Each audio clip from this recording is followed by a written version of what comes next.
இந்த உலகத்தில் பெரிய பெரிய பிரச்சனைகளுக்கு பெரிய ஆயுதம் தேவைன்னு நாம் நினைக்கிறோம்.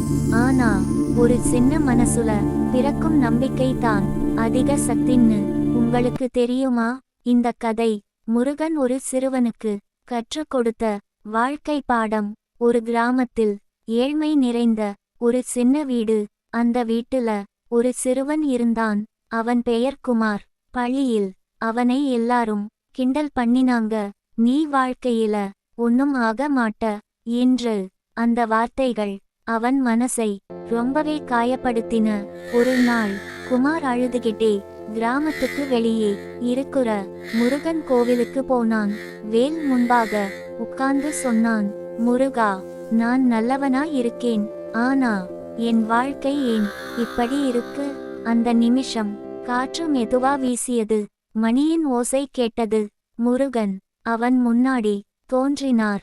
குமாரா, உன் பிரச்சனை உன் வறுமை இல்லை, உன் மனசுல இருக்கிற பயம்தான். சிறுவன் ஆச்சரியத்தோட பார்த்தான். முருகன் சொன்னார், உலகம் உன்னை மதிக்கணும்னா முதல்ல நீ உன்னை நம்பணும்.